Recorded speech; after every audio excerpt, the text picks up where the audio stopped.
Yes, okay, so that part is taken. Okay. We already started the meeting, but John hasn't started to speak yet, so that's the most important part about it.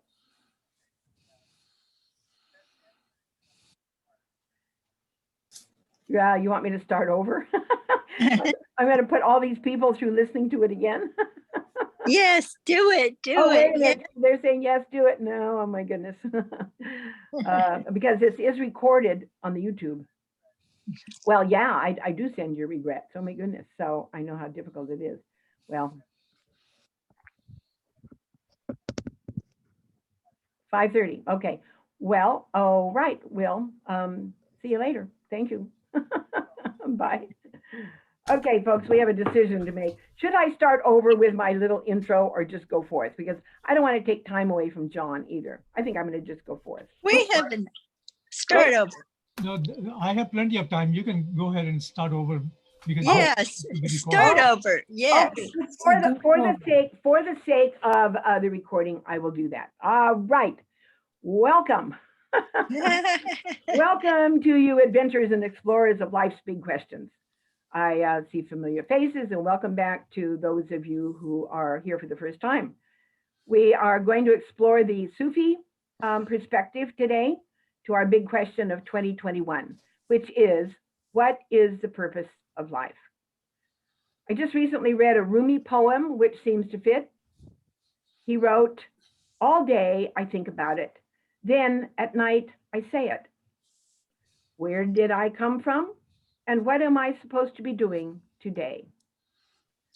So thank you to Susie Cole, President of the Interfaith Council of Rossmoor, to the Big Questions Committee. We have Gloria Sunshine with us, Ruth Ahern, and Channing Miller.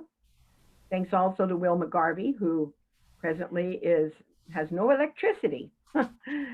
He's Executive Director of the Contra Costa Interfaith Council and has been hosting this Zoom for, well, let's see, for at least a year of the pandemic. And thanks to Channel 28, who is recording it. When we tune in to how differing spiritual perspectives answer the big question, we have an opportunity to expand our concepts, which ring true to each of us personally.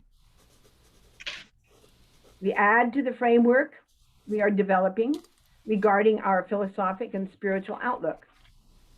The answers we formulate may depend upon the developmental stage we are in from year to year, even moment to moment sometimes. To a toddler, his purpose of life is to walk without falling. To a frail elderly person, their purpose in life might be to walk without falling. But in between these two stages may be purposes which require running, accomplishing, educating, supporting a family, contributing to our community, and hopefully seeking truth and living it the best we can. It does seem to me that our personally formulated answer to this question of life's purpose needs to be integrated with the bigger picture, the global or cosmic picture. Otherwise, our personally formed answers might just be hanging in space without being integrated into a meaningful and unified whole.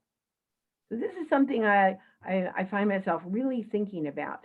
And hopefully, if we have time for discussion, you all can put in what you think might be the integration of your personal formulated answer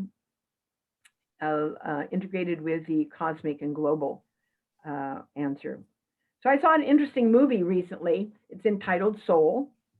The main character was seeking his purpose in life when he fell down a manhole, died, and went to heaven.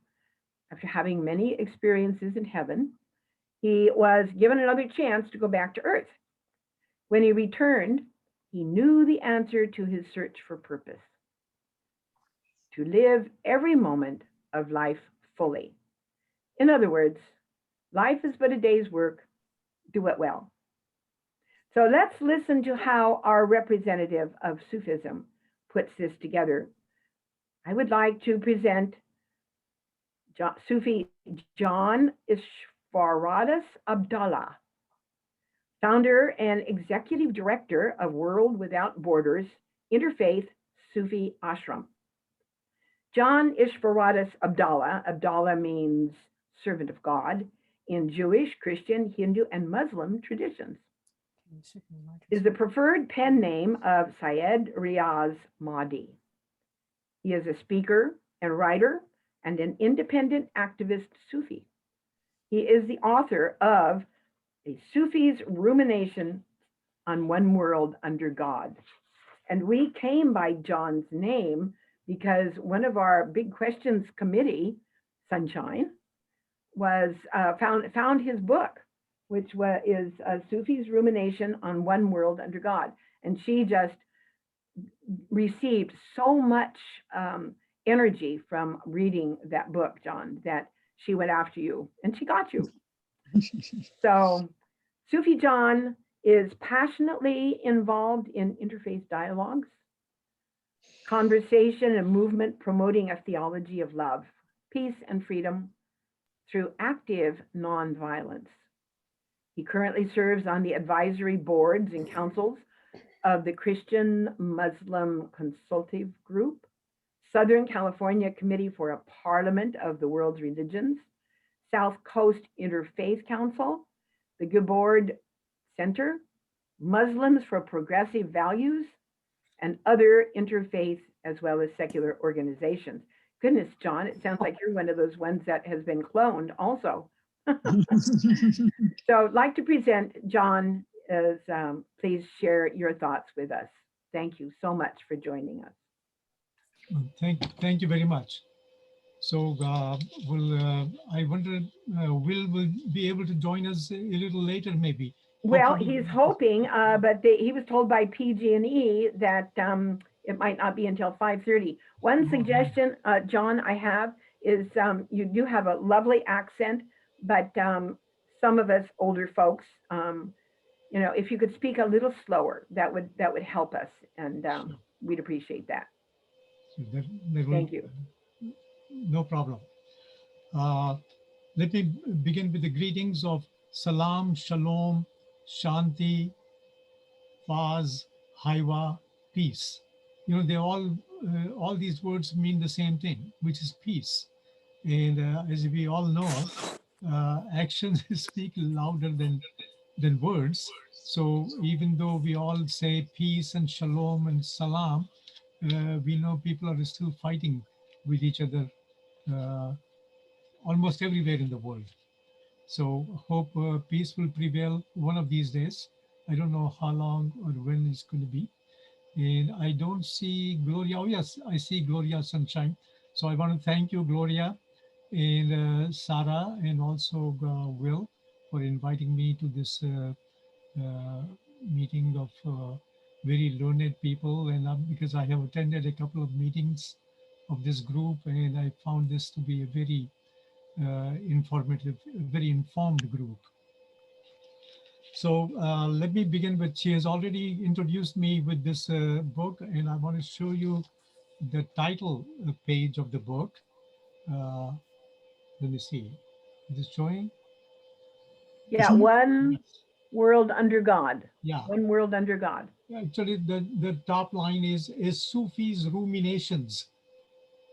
A Sufi's Ruminations on One World Under God. And like Sarah explained, I took this pen name to write this book, or I took the pen name after I wrote the book to, in the, you know, what was his name?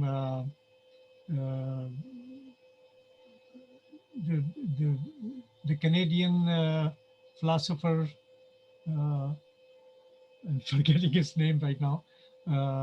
He said, the medium is the message. So I wrote the book. Huh? I forget too. McLuhan. Yeah. Wasn't it McLuhan? Yeah. Right. Yeah. Marshall McLuhan. Yeah. Yes. Right. Marshall McLuhan. So, so I took the name because it indicates the spectrum of all the religions. Because let me give you a little bit background how I came about writing this book and all those things. I was an agnostic during my college years. And to cut this story short, because I will have some limitation of the time also, uh, I had a spiritual experience. And at that time, I thought there was some power that I cannot say I am an agnostic anymore. So I started believing in a power, or in the current uh, terminology, maybe the force. I started believing in that, and then one of my uncles was a professor of philosophy at the time, and he suggested that I look into different religions and also look into Sufism. So I did that. Can everybody hear me okay, or is it should I speak louder or No, you're good. And Can everybody mute their microphones? that is Right. the idea. most Yeah. of them are muted? I see. Yeah. So everybody can hear me, correct? Yes. Thumbs up. Okay. All right. Very good. So, so he suggested that I look into Sufism, which was actually my background, in the sense that my family belongs to a group that believed in a Sufi who became like a Sufi saint later. So then I found out that Sufism encompasses all the religions also, and even Islam does, but more Sufism than the religion Islam, which has become a little bit of exclusive. Most religions become exclusive, and I believe they have to be exclusive in the sense that otherwise they will not be able to uh, maybe survive uh, uh, as such. That is the reason why we have so many religions also. Uh, so the name John Ishvaradas Abdallah, John is from John the Baptist as well as John the Apostle. Now, John the Baptist was Jewish, and John the Apostle was, you can say, Christian. At the time, the word Christianity was not into use, probably. Uh, and so each of whom considered himself to be a servant of God. Then the word Ishvaradas in Sanskrit, Ishvara means God, just like Allah. Allah means God in Arabic. So Ishvara means God, and Das means servant. So Ishvara Das means literally servant of God. And Abdullah also means servant of God. Actually, Abd means the one who worships. Abdullah means one who worships God. So the one who worships God is obviously a servant of God, or by connotation is considered servant of God. So I said, I am a servant of God in at least four major traditions, and by extension, all of them. So on the back of my book, there is a, this is a fictional dialogue. My book is I wrote it as a fictional dialogue between two characters. And one of them is Sufi Ahimsa Guruji. As you know, Ahimsa means, because his name is Ahimsa. Ahimsa means non-violence. And so the other person in the book is a student, and his name is John. And John says, so you're a Muslim? So he said, yes. And because I am a Muslim, I am a Zoroastrian, a Hindu, a Buddhist, a Christian, a Taoist, a Jew, a Jain, a Sikh, and so forth. So he said, how is that possible? So it is. Let me explain. And that's how the book begins. How it begins, how it is possible to be Muslim and to be a person of other religions at the same time. Uh, Maybe some other people can say the same thing. You know, it's not just me. Uh, Looks like Will is coming on, right? Will McGarvey is on? You're, Yes. you're doing great. Yeah. Okay. I just saw your name over there, so I thought, welcome. Thank you very much, and I just thank you for inviting me and helping me with the link and everything in the past. So it was easy to sign on today. Uh, and so and the topic of our discussion, Sarah explained it very well, is the purpose of life. And the purpose of life, the Sufi explained in the book, is very Islamic type of a purpose of life, which is to seek God. So I say, well, seeking God, I don't know what that means. So I said, experience the existence of God. So that's what I wrote in the book. But since then I have changed a lot of things in my ideas. And like I said, I found it's not a lot of things, but I have taken different aspects from the book and started an organization called is the World Without Borders Interfaith Sufi Ashram. Now, if you all remember, the first commandment said, "Thou shalt have no other God before me." Correct? Is that correct? Hands up. Yeah, and that is the same thing in Arabic. Is La ilaha illallah. That means there is no God but God. So there's similar wordings, but the words are a little different. But the the purpose is the same. The meaning is the same. That thou shalt have no other God before me.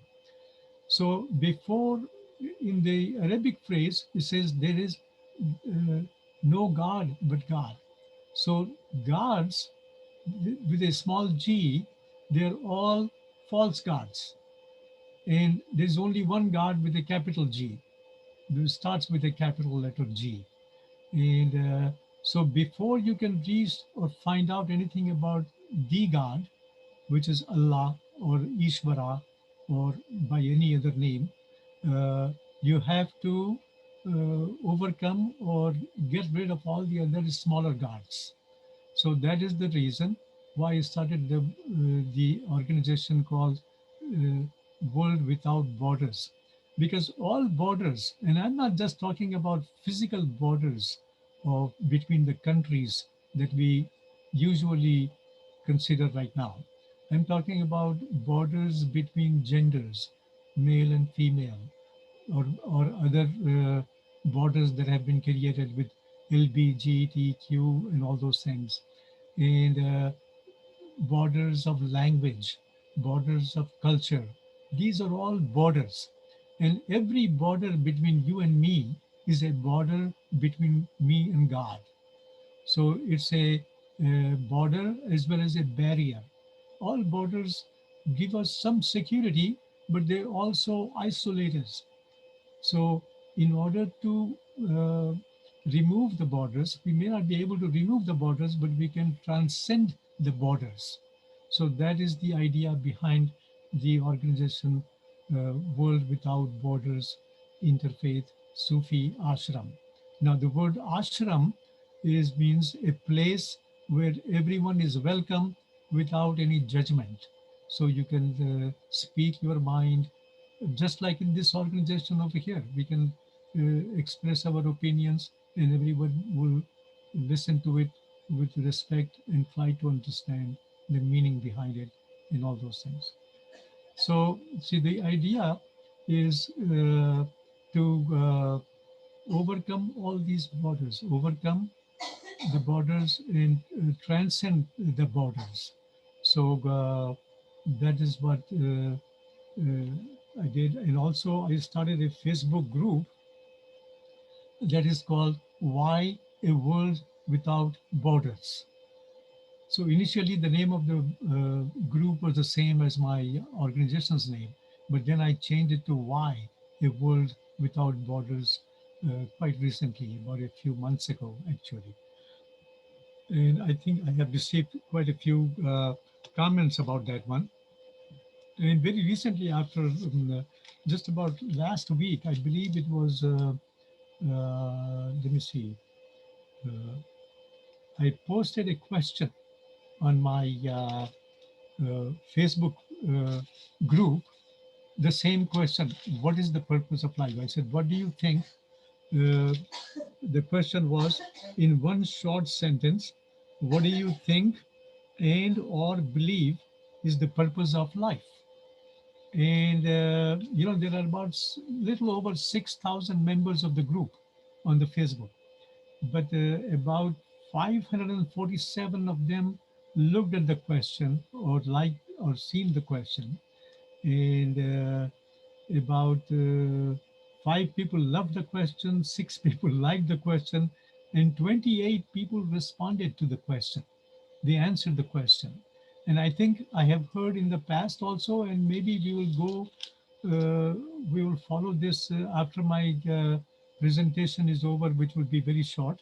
We can have a discussion and everybody can offer an answer to that question. What is the purpose of life? Or what do you think is think or believe? Because some people just think, some people believe. So whatever it is, what do you think is the purpose of life? So some of the answers that I wrote down so I could share with you uh, were very interesting. So this one also, uh, so so before I go there, I mean, as I said, the purpose of my life seems to be like to uh, eventually erase the borders, all kinds of borders, like I said, not just physical borders between countries, but borders of gender, borders of language, borders of culture. So we need to overcome. So that is the purpose. I feel that that is the purpose of my life, to work toward that end, to erase the borders, to remove all these borders so we can have love, peace, and freedom. Now these three things that I use also comes from my book, because God in many religions cannot be defined in words because the words are not enough. And the Quran, for example, says that there is absolutely no way that you can comprehend God. So, and the only way for you to know God is by the attributes of God. And then it has a famous, you must have heard about the 99 names of God in the Quran. And it's actually is 99 times 99 because every attribute or every Arabic word has several meanings to it. Not only just Arabic word, any word has several meanings to it. So when you multiply that, it becomes huge number. So that's how in Hinduism, for example, all these attributes were given a form and a shape and a name, and they became gods uh, to worship. And everybody, or many people, started worshiping these gods with different names and different forms and shapes. Uh, but my idea over here is uh, to worship God means to try to know God. And there's a lot of places like in Rumi also says, in order for you to know God, you have to know yourself.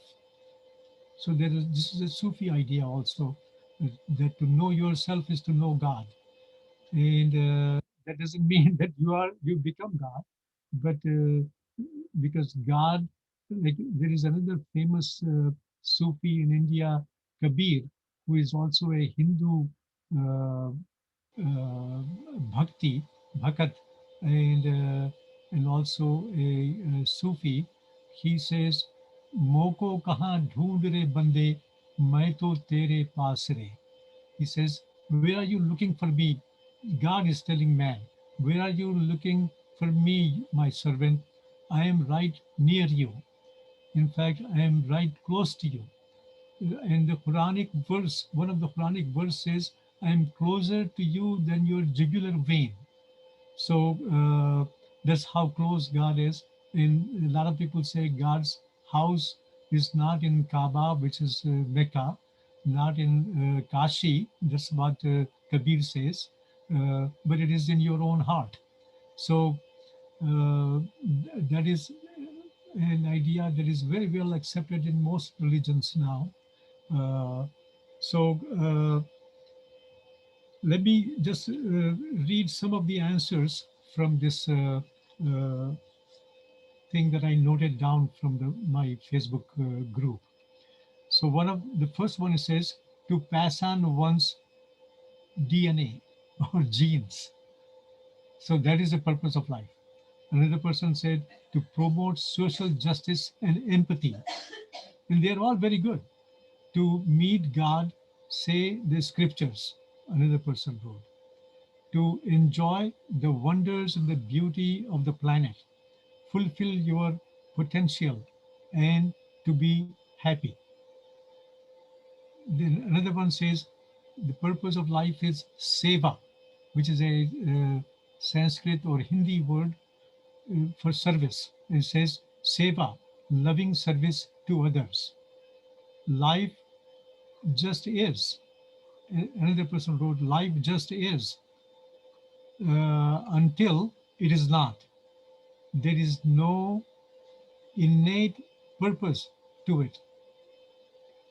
It only has the purpose or the meaning we choose to give. And discovering who we are really, who we really are. That's another one. And then another one is to ask questions. Ask this and searching for the answer. To ask questions and of this kind, and to search for the answer.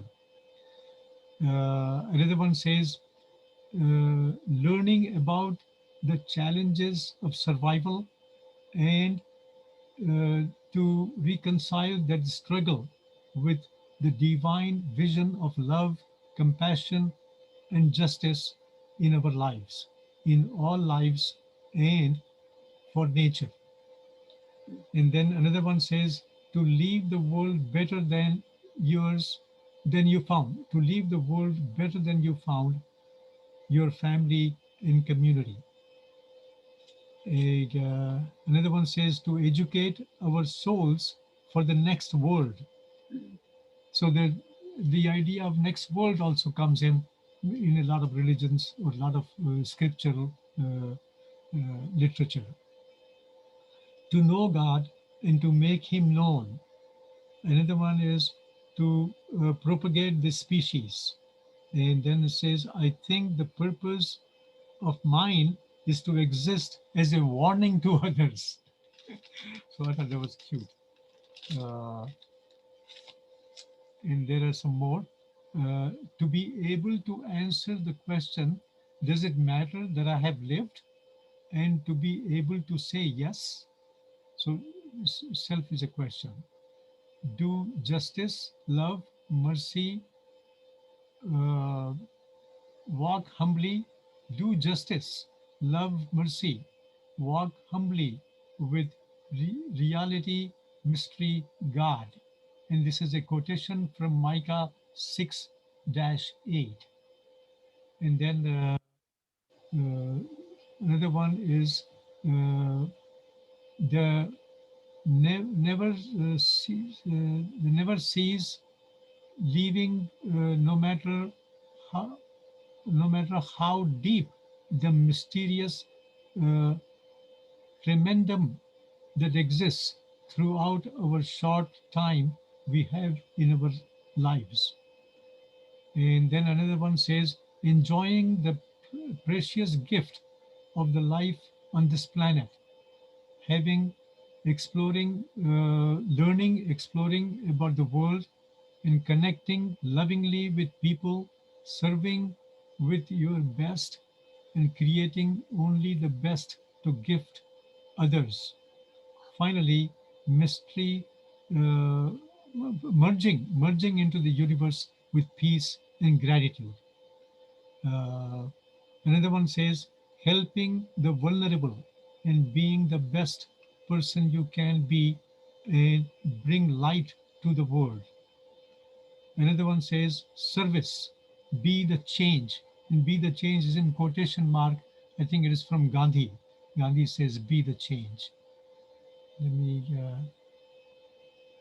switch back to the gallery view so I can see you all. Okay.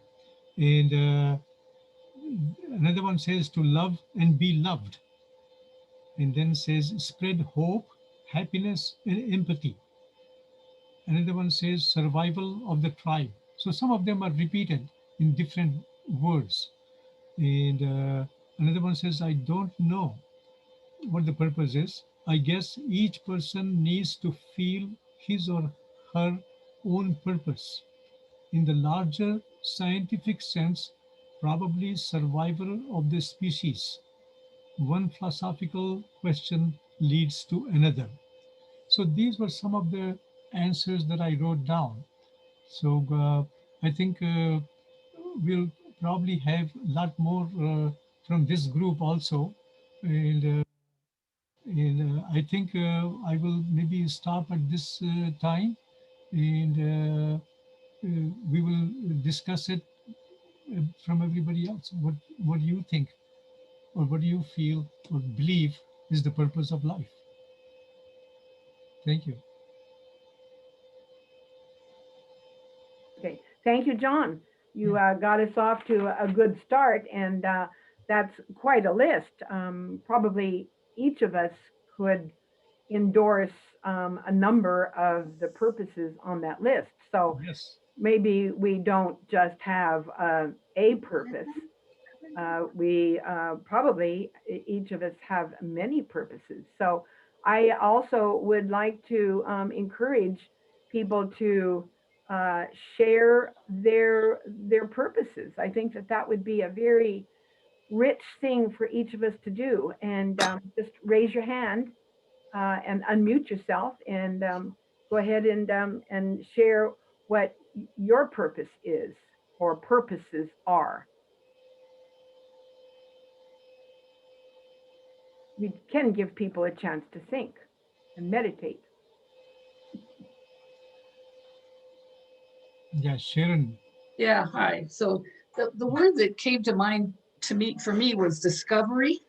And beyond that, it was discovery of self to others, self to nature, spirituality, discovery of giving and receiving. And I think on anything that you discover that can be either a positive thing that's happening or a negative thing that's happening. And I believe that, you discover through either one of those two. So.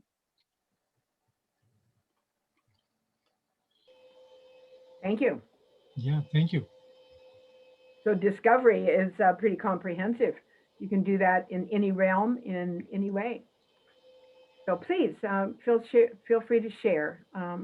Just raise your hand, and Sunshine, I think your hand is up. Yes.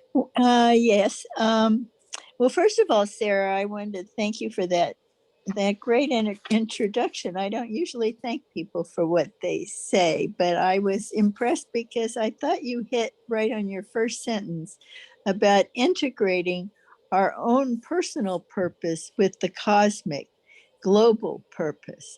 And so that's what I sort of struggle with, my personal purpose, because I really found John through Ananda when he spoke for our world religions. And Ananda is my Hindu Christian path that really establishes a purpose of self-realization.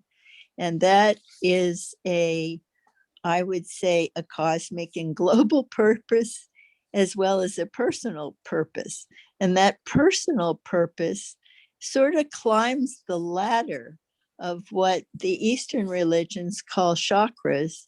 So I would say it starts with survival and it goes into trying to get our love or our sensual or our reproductive purpose of where we're in that aspect of our life, and we go on to figuring out what to do with the power we have and understanding our power, and then going to understanding our heart and our love and where that fits into the world in service, in as well as in self-love, and then becoming strong enough to speak out about it when we get up to the throat chakra, and then going forth to really get to the meditative and cosmic direction of the third eye and meditation, and then going, hopefully, getting to connection. So that's the journey of my thought of purpose. Well, thank you. That's quite comprehensive. You pretty much laid out the developmental stages. It would seem to be like the first stage might be, I think somebody presented that as a purpose in John's list, is to, keep the gene pool going, just to, promote oneself and to, keep the human race going. And then you move up from there, the way that Sunshine explained it, it's quite developmental. It's really very interesting. Well, those are the chakras. Yeah, and it is the. Go ahead. Oh, those are the chakras. Okay, right.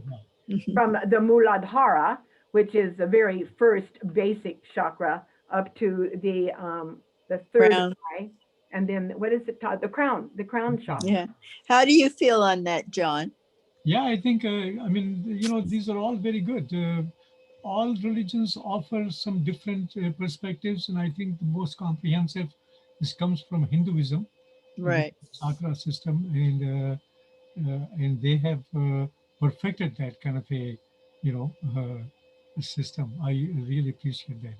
I think I see Robert wants to add something. Thanks. Yeah, thank you, John, and thank you, Sarah, and all the Rossmoor community for being here. This is Robert up here in Port Angeles. A couple of meetings ago, I remember that Dr. Nazir, a couple of things he said that stood out for me was one of the purposes is to know the world we live in, if as the divinity and the God, if you will, or whatever your terms for that are, that we live and have our being in. But Dr. Nazir was saying to try to know as much and understand as much of that as we can. And the other thing that he said, and I would also try hold that for myself, is to serve others. And so then where do other people fit into this? And I bring this back to a question from John's talk today, is he said, we really can't know God, but we can know the attributes of God. And if in the people that we're serving, and as we try to get to know God more, when we see people, do we see attributes of God? Maybe when people are at their best, or how do people relate to the attributes of God that you were referring to, John? Yes, I think you're right. Because the idea of in Islamic tradition as well as in the Quran, the idea is that you try to absorb these attributes in yourself, in your character, in your behavior, in all those aspects of life. Compassion, mercy, all the Islamic prayers, every surah or every chapter in the Quran begins with the words Bismillah Rahman Rahim, in the name of God, the compassionate, the merciful. So you want to absorb those compassion and mercy in your character, so you are compassionate and merciful to others in life, in every aspect of the life. And I used love, peace, and freedom, and I said that love, peace, and freedom is an indivisible trinity, and I extended that to say that because love cannot exist without freedom and peace. Any one of them, love, peace, and freedom, each one of these three attributes cannot exist without the other two. They are integral part of each other. That's why I say it's indivisible Trinity. And I said, you can say that in Christianity, the Trinity is love, peace, and freedom. The love is Jesus, peace is Father, and freedom is the Holy Ghost or the Spirit. So in Hinduism also you can say, because there is a Trinity concept in Hinduism also, of Shiva, which is the freedom, and Vishnu, that is sustainer, which is peace, and I'm forgetting the other one. Uh, Maybe Gloria knows Brahma, Brahma, Brahma, the right? creator. The Mhm. creative force, which is love. So Brahma is love, and Vishnu is sustainer, which is peace, and Shiva is freedom, because Shiva is remover of all the obstacles and all those things also. So this concept runs through all different traditions, and I think you're right, because that is the purpose of giving all these attributes and saying adapt these attributes and practice them so that you can create a world of love, peace, and freedom. I think that's very good point, Robert. Thank you for bringing that up. Thank you. Remember, we are also welcoming you to share your own personal purposes and or to share your purpose that you think perhaps fits the cosmic global thing. Ruth, go ahead. So I'm thinking that the thing that's most convincing to me is to forward an ever advancing civilization, that each one of us can, one by one, improve the quality of life of the human beings and of the world by following those values of peace and promoting them and living them and helping others to understand that that's where we're going, that we're going to a better place if we all work together. So it brings togetherness and purpose into my life. Good. And then that's very Baha'i too. Yes. The real problem comes, and John, perhaps you have something to say to this, is, we're speaking to the choir here. What about the ones the enemies that we're supposed to love as ourselves? What about those others that are not part of this choir, but who need love and truth and beauty and goodness? And this is open to all. But John, what do we do about those? I mean, I think you said it right. We just have to continue to work on it, continue to reach them. Hopefully they will change, but you cannot force anybody, because that's what freedom is all about. Everybody has a choice of freedom, and but freedom comes with responsibility, as well as without peace and without justice and without love, there can be no freedom either. So we have to convey this message uh, continuously and continually to all those people who are not hearing. Maybe someday they will say, "You're right. I have been hearing this all this time. Maybe now I understand." Hopefully that will happen, uh, because we cannot change people. And in the Quran, the God says, nobody can change any person until even God will change them only if the person seeks God's help.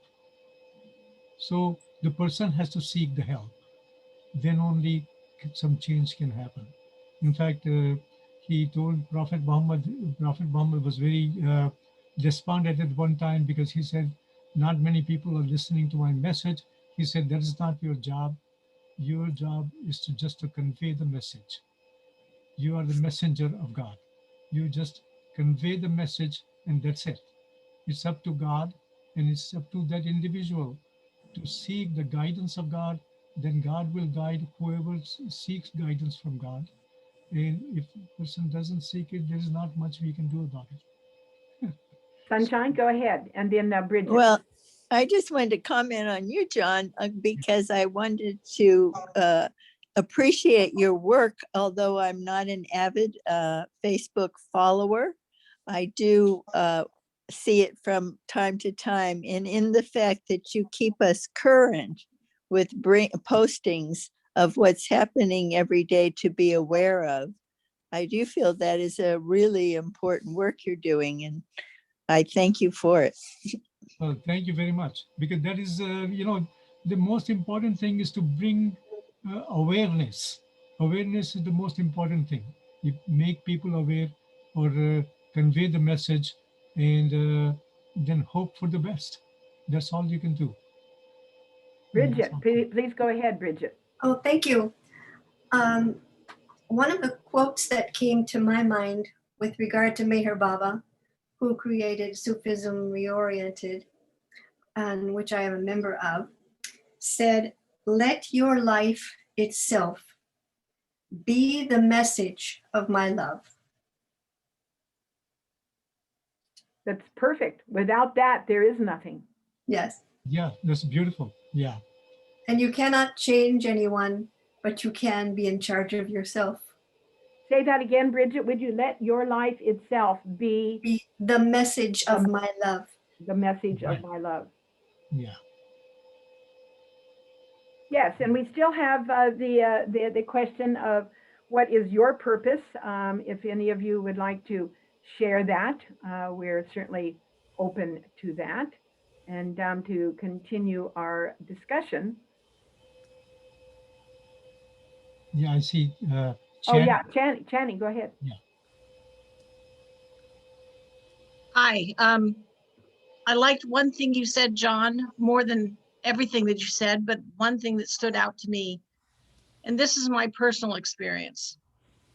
As I have experienced the existence of God, as I have developed a personal relationship with God, I have drawn closer. But at the same time that I've drawn closer, my heart has opened up. I have been transformed by this relationship. And I feel that, much of religion and much of the talks that we have are really intellectual experience. And what I'm seeking is I'm seeking a very personal relationship with God, no matter what name you call God.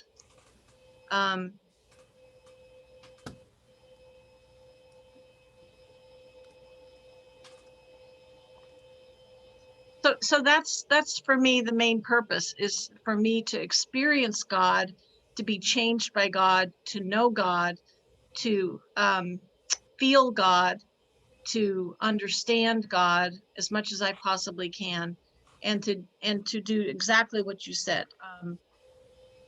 Yes. Let my message to the world be from your light. I didn't get that right, but anyway. Let your life itself be the message. Let your life itself. Yes. So that's what I'm saying is I want my life to be an example. Yes. And I heard someone recently say, well, how do you communicate what you want to say? And the person said, I lead by example. It doesn't have to be any words at all. I want to be living my life by example. And I'm certainly far from perfect, but, I try very hard to, let God be the one who's leading me in the world. Yeah, that's beautiful. Thank you. I think that's what Gandhi said also. Gandhi said exactly the same thing, because his life is an open book. You can, you follow my life and you will know what I believe in. Right. Thank you so much. Yes, thank you. And most of what we do are little things. There's not very many of us that are going to do earth-shaking stuff. You know, we're not going to be standing on podiums and preaching, and we're not going to be shaking the foundations of the world, but we can smile. Sometimes that's the only thing I can think of to do when I go into a store, and so many people look so glum, you know, and it's just amazing what a smile does, you know, and they usually return it. You know, and so it's little things that we can do to, even with our enemies, so to speak, enemies. You know, I don't think we have enemies really, but it appears that some of them want to be enemies. Anyway, anybody else want to share their purpose of life? Go ahead, Ed, please. Unmute yourself, Ed. I believe that the purpose of life is to prepare ourselves for the next world. Many of the things that have been stated so far are lessons that go to help us make that preparation. The earth is a classroom, and we are learning here to prepare ourselves just as a baby in the womb is prepared to come into our world. We are being prepared to go to the next world. And in the next world, we will come closer to God. We will have a progression towards God and his attributes.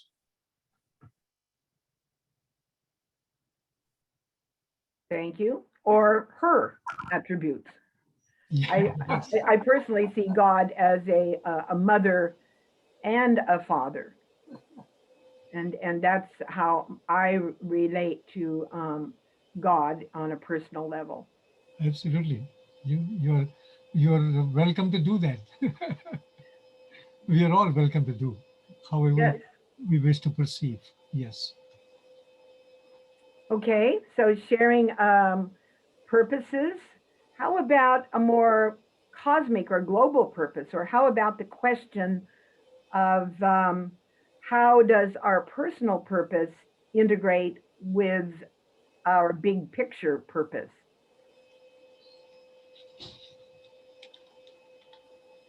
Or maybe go ahead, Sister Marilyn. You're on. Unmute yourself. Thank you. And thanks for sharing your thoughts, John, and everyone. Many centuries ago, there was a Christian saint who said, Saint Irenaeus, who said, the glory of God is when we are all fully alive. And that resonates very much with me because I was raised in a Catholic tradition that was very individualistic, which I think many Western religions still are stuck in, kind of a me and God relationship and a me and God development over a lifetime. And I have been blessed by my experiences in working with so many different cultures for the past 40 years, doing work with refugees and migrants from all over the world. And I recognize the poverty in our Western thinking, that it's just somehow I get closer and closer to God. I see now that it's impossible. It has to be a we.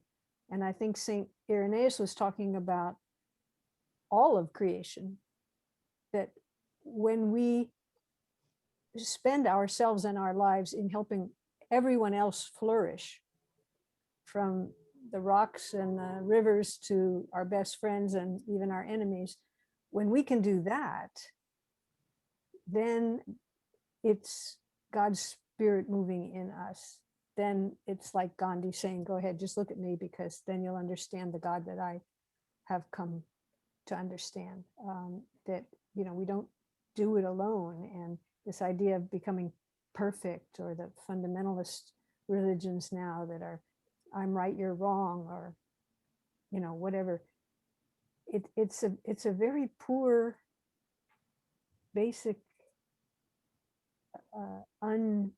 incomplete understanding of what it means to be a human being, much less a universe, you know. So I would say that my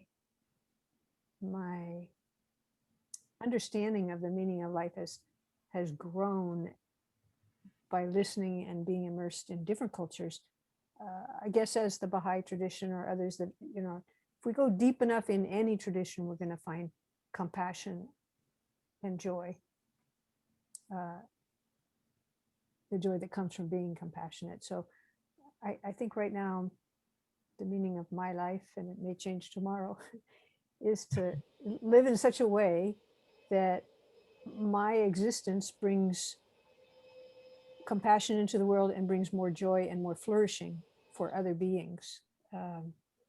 So that if that requires sacrifice on my part, or even death, as in the life of Jesus, so be it. But if it means dancing, so be it too, you know. Just however we can not just believe that we're all connected, but feel it, experience it, you know, the way quantum mechanics is teaching religion right now, how connected we all are very deeply. I don't think it's a matter of faith anymore. It's just, it's true. We are all connected. So anyway, I think it has to do with compassion and joy, and just I grow less so that others can grow more, you know, something like that. Thank you, Sister Marilyn. Yes, yes. Oh yes, Robert, please go ahead. Can you hear me? Yes, we can. Yes. Yeah, I have a little bit of problem with this. I have I think this is purely humanistic oriented. And to give you an example, an excellent movie, I don't know if anyone's seen The Octopus, which is a phenomenal movie about this animal is making this personal connection and so forth. And I was very impressed with that. One of my problems too is talking about the attributes of God and all trying to determine this in our own personal humanistic thing. I have a little bit of a problem for that because I'm not convinced that God exists, and that makes me take on far more responsibility because I'm responsible for myself. But I think we need to focus more on that. And I had written a prologue once, Do Things Happen for a Reason, with changes that happen to my life that require me to stay in my condo for personal reasons, which I can't, and getting into doing writing and things like that. And I have the criteria that I want to live a purposeful life.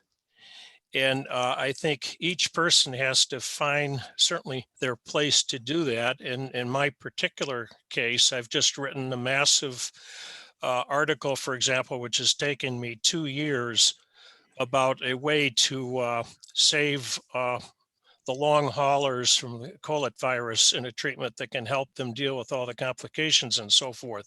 And for me, that being focused in that way in doing things for others gives me purpose to my life, very definitely, and taking responsibility for it. But I think, again, I think just trying to fit this into each of our personal things, this is God and he or she controls everything. I don't think, I think that's a whole personal feeling. And I think a lot of times, a lot of so-called sins are created in God's image inappropriately, for example.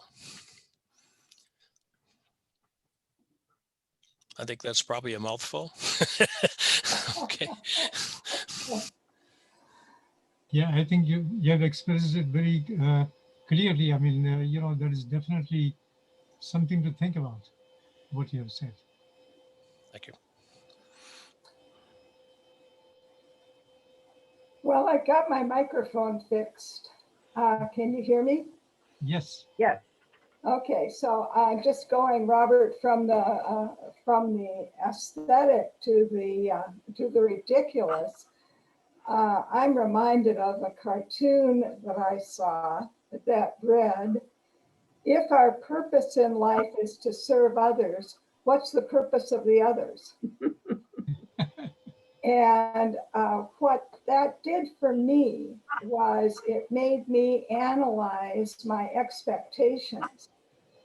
And so if I am, and I do, live my life with a purpose to serve others, to do good for others, do I expect a result from that? Do I expect them to say thank you? Do I expect them to change the way they think because I helped them through a problem they had?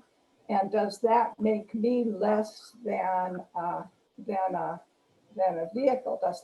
Does that make me less than a servant of a higher power? And I think that's an interesting thing if we're asking Sarah to look at where does our individual purpose in life fit into the divine or cosmic purpose in life.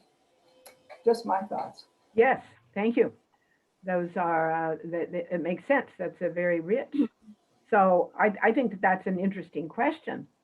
How do our personal purposes fit in with the divine purposes? How does that happen?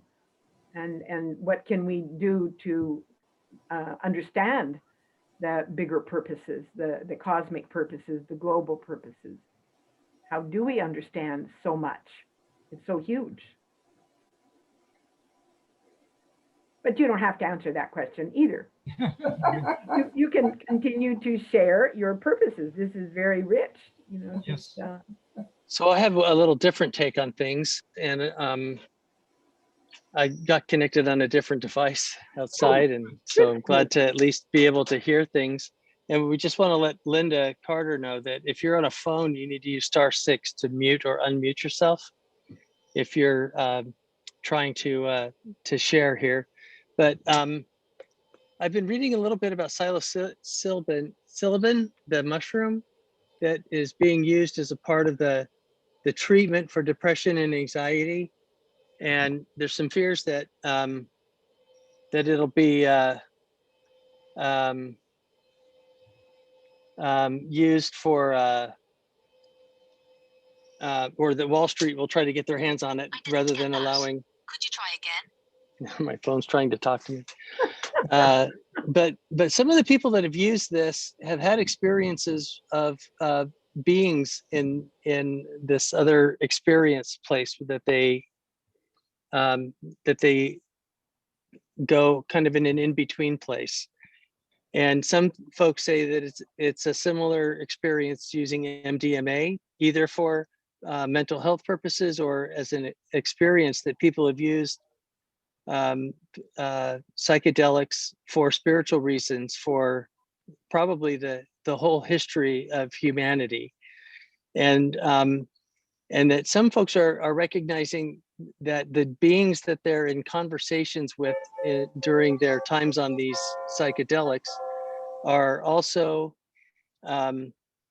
pointing out that consciousness maybe is that the universe itself creates consciousness and helps us evolve into other in past lives or current lives to be able to experience consciousness in new ways.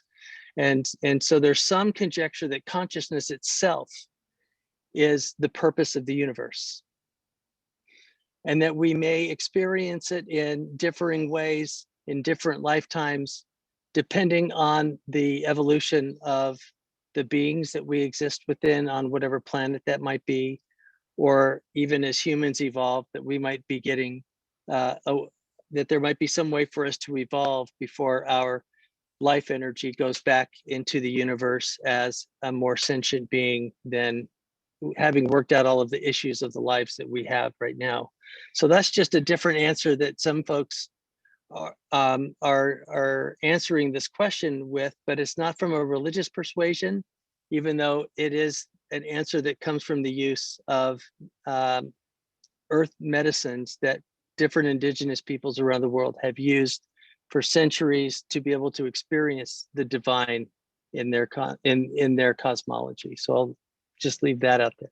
Wow, thank you. If I may take just one moment, I was actually privileged to be one of 5 people just a little while ago to be in a group of elders like myself who were sharing, each one of us 5, who were sharing our experiences with LSD.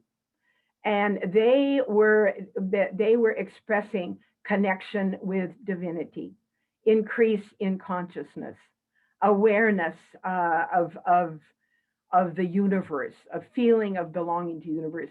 And I thought to myself, oh my gosh, if I could just have recorded these 5 elders talking about their experiences with LSD and share this with the young people who probably don't have any idea that a lot of elders have had these experiences. Wouldn't that be fun?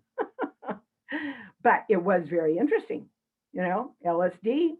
And, you know, a lot of us came from the 60s and we were experimenting for sure. But I don't want to continue the discussion along these lines necessarily, as interesting as it probably could be.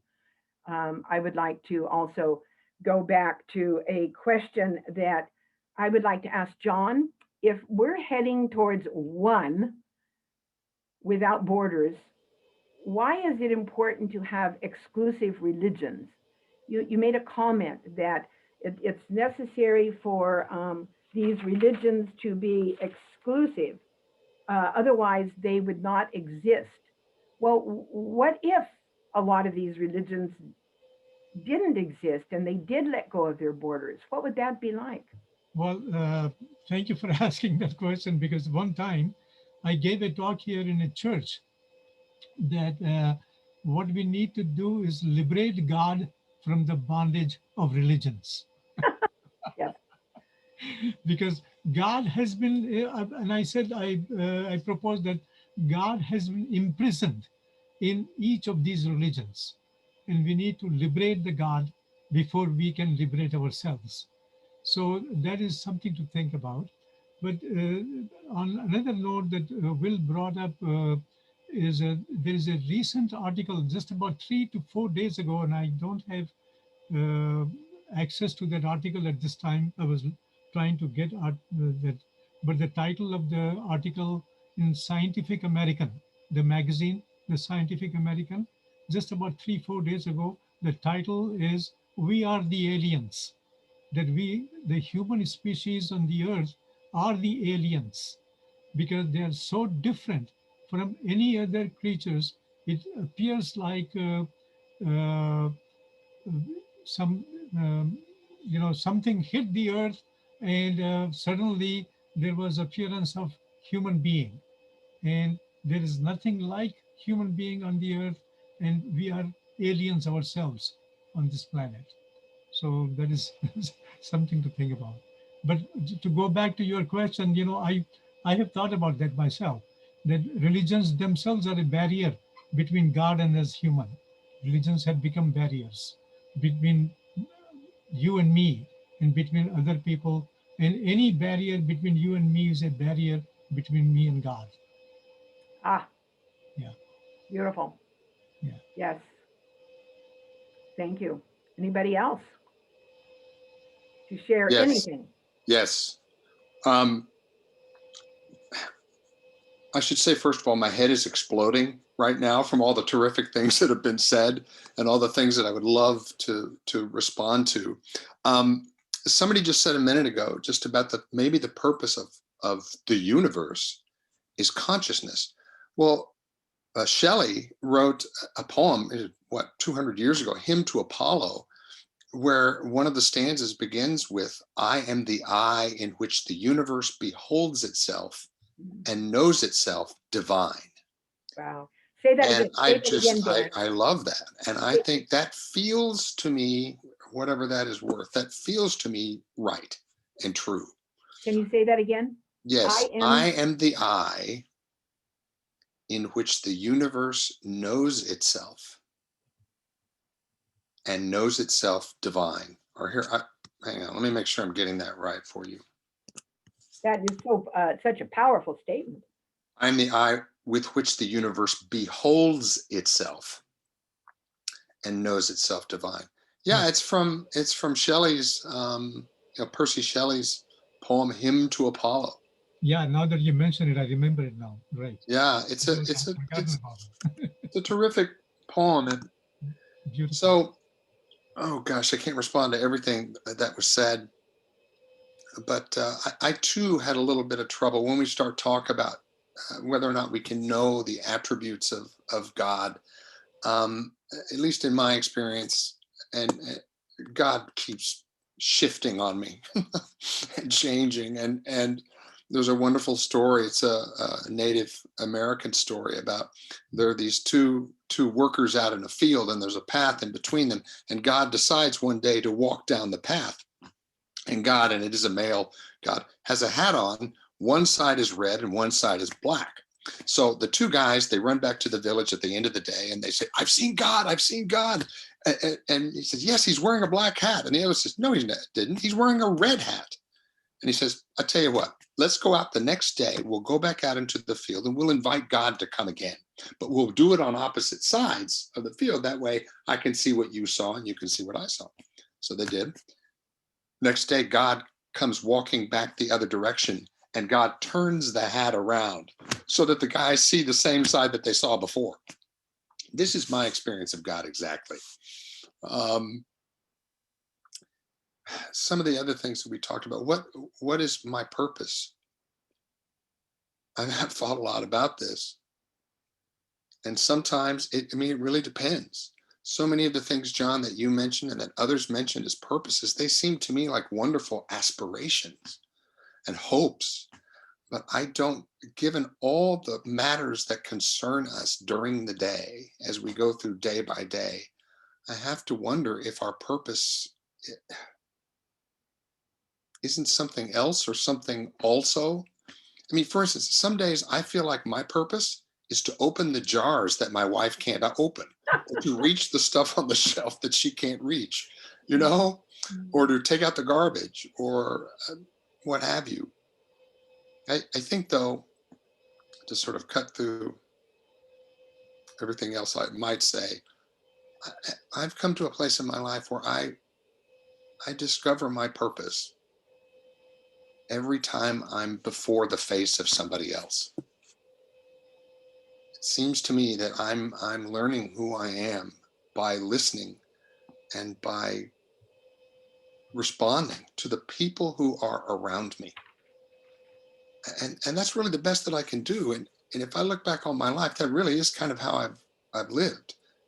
I have my work and I have the things that I'm very interested in, but when it comes down to it, it is about my relationships and the love and the goodness that I try to bring to the people that come into my orbit. And that's when I realized, we are as Sister Marilyn was talking about, this whole Western post-enlightenment notion of the autonomous individual self. It's so silly. And it's just been a joy as I get older to discover how much more fun it is for me to be thinking about you than it is to be thinking about myself, And so, I don't know, I've just said a lot, but you've just witnessed how much my brain is exploding by all the wonderful things that have been said. And John, thank you so much, sir, for sharing with us. Well, thank you, all of you, for contributing to these thought processes. Thank you. It is very rich with each one of you that speaks. I am becoming so aware that, like, our experience with God is so unique, so personal. It's been said there are as many religions as there are people. And there are as many purposes as there are people. So thank you, Dan, for that. Spoken like a very clear speaking minister. Oh, thanks. Let me add, Sarah, one thing. I did want to respond to the idea with which I very much agree, that the main obstacle between us and God tends to be religion. I think, or at least what I've learned is, we all just need to lighten up.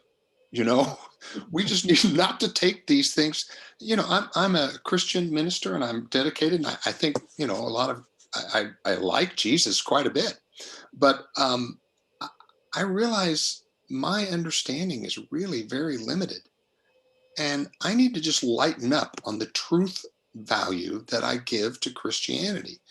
It is not the only way to think of things. It is a way of looking at the world, and there are other marvelous ways of looking at the world that are very interesting if you'll stop taking your own so damn seriously. There, I've said it. Well said, and that's one of the great benefits of the interfaith councils, which are happening, have been happening around the world, and discussions like this, where people might hear someone saying something that they can take. I like that. I'm going to put that into my own framework, and we continue to create our own framework. It is a creative experience, moment by moment. We have a few minutes left. I want to hear from anybody that has anything to say about their purpose, answer any of the questions. It's certainly been rich, and we probably could continue, but there are time limits. Yeah, Helen wants to say something. Oh, please. So I also feel I could relate to so many of the comments that were made, but I love the continuum you gave starting off, Sarah, about the purpose of the toddler and the purpose of the frail person they're the same. And also in between, I like the idea. For me, I would say it's continually trying to find the purpose, because each day could be different. And I love the idea of each time you look at someone, you know, you have another purpose in mind. And I liked what you said about the soul, the movie Life is But a Day's Work. It sounds like The Mayfly or something. Do it well. I don't think of it as work, but, you know, this constant seeking perhaps. And the Dalai Lama, I think, said something that resonates with me. He said, never give up, no matter what is going on around you, no matter what's going on in the world, never give up.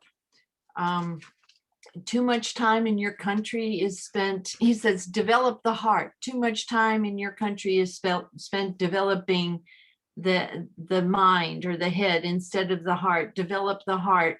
Be compassionate, not just to yourself, but to others. Be compassionate. Work for peace in yourself and in the world. But this above all, never give up. So I think that that message has a lot of breadth that can be applied to many situations. So I think the idea for me of compassion, loving kindness, equanimity, and joy all feed into that. But the never give up, I think, is important, especially in these trying times. Thank you. Thank you. Thank you, Helen. Yes. Just Channing, go ahead. I want to mimic what Dave Longhorst put in the message, the chat box, how much I've really enjoyed today's discussion. Because rather than just asking questions of John, our speaker, we have really communicated our own hearts to the question that we're exploring. And I think that the richness of each of us in our authentic selves coming forward and expressing all the variety of how we receive the information from John and how we think about how we're going to relate to that information going forward. I just want to say how much I appreciate this discussion, and I hope we can do so in the future.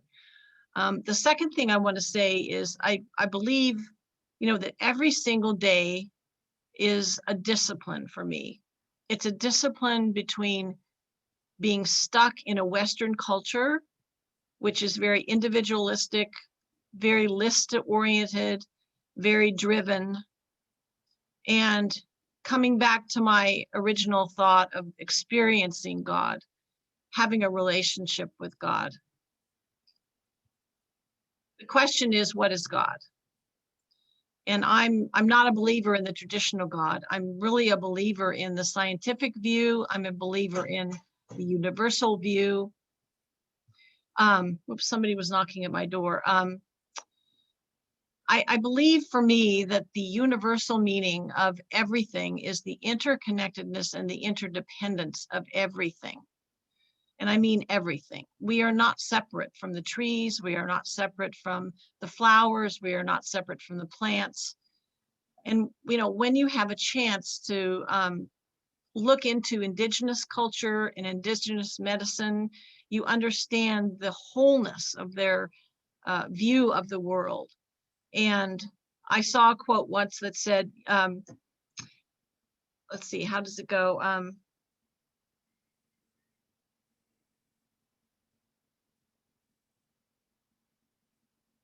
When I remember it, I'll come back, Sarah. I just forgot that. But I think that every single day, you know, when I do my walks or when I'm just working around the house, I really think about the oneness of life and my connection to everything else. It's not a separate connection, you know, it's that sort of magical, mysterious thing of being connected without being physically connected. And so to me, that's the life of the divine within me. And just like Dan said, you know, he gets his energy from being with other people, from looking in other people's eyes, and really seeing the divine in each and every person, and seeing the divine in each one of us, and making our connection through that, through the divinity. Sally McFaig talks about our definitions of God always being myths, models, or metaphors, because God is ineffable. And I wish we could hold our myths and models and metaphors for God as lightly as Pastor Dan encourages us, and recognize that they're going to work for us while they work for us. But there's going to be times in our lives when we are going to need a different model, metaphor, or myth, a story of meaning to find ourselves in. And most of us in the Western culture have tried to pattern our own lives after the hero myths, and we need, we need different myths to live by. We need ones where we are interconnected, Channing, where we're a part of the greater whole. Panentheism gets us close there, but I think pantheism actually gets us there too, depending on how you define God. One of the best metaphors I use these days is the universe itself. And when I view myself as a part of the universe, it's a part of a greater whole that you are also a part of, and therefore I need to treat you with respect and need to practice the platinum rule with you, where I treat you the way you want to be treated rather than treating you the way I want to be treated. Thank you. And These are just beautiful endings and beginnings. And I unless there's somebody else that has something to say, I think I'm going to, John, please, I would love to end with you. I just wanted to say what Channing talked about, when she goes out and looks at the plants, she feels a connection. In fact, we do have a symbiotic relationship with the plant world, because we exhale the carbon dioxide they absorb, and they release the oxygen that we inhale. So it's a very symbiotic relationship with our plant world, Yes, yes. And with each other, and with all things. Absolutely. Yes. So, John, you have certainly provided us with a richness and a space and stimulation to continue with our discussions, and thank each one of you for contributing, and tune in next month. Thank you, John, so much. Once again, your book is, people could buy your book, let's see, One World, a Sufi's Ruminations on One World under God. Yes. And thank you, Sunshine, for finding the book and finding John for us. Yes. Yeah. And thank you And all. Thank you. very thank much. you. Thank And you. Thank you. Sarah, I remember what I was going to say. Oh, please, go ahead. So I have to say it. This is a conversation between an Indigenous person and a Western person. The Western person sees the world through ownership. They see that they have dominion over everything in the world. The Indigenous person sees that they have responsibility. They have connection and they have responsibility to the world. So I think the difference between ownership, and if you think about all the problems that we're having, it's because of greed and ownership and dominion and so forth, versus the responsibility ethic, which I think is extremely, I mean, you look at the way Native Americans look at the world and the way that they live, and it's just, you know, they accept the responsibility of living with the world and treating the world and understanding that everything that they have is from nature. And which remind us that we are all a part of all that is. And so it is good to end on that, because I think in one way or another, we all did say that. Yes. Thank you very much. Thanks. Thanks, Sunshine. Yes, and one more thing that is so exciting to me is that here we have expressions from Sufi, from Baha'i, from Sufism reoriented, from Christian, from progressive Christian. I think that's what you are, Will, and Mormon, and what else? Humanism. Yes. I think Robert Yes. was speaking. Yes. So we have, you know, one thing that the Big Questions Committee likes to look at through these big question sessions is the golden threads that go through all of the religions. And we have seen a number of those golden threads today, which really wrap around the one, or the one wraps around the golden threads. So thank you so much again, John, and everybody for your sharing. And we'll see you next month. Okay. Tune in again. Thank you, everyone. Thank you, Sarah. Bye-bye. Bye. Bye.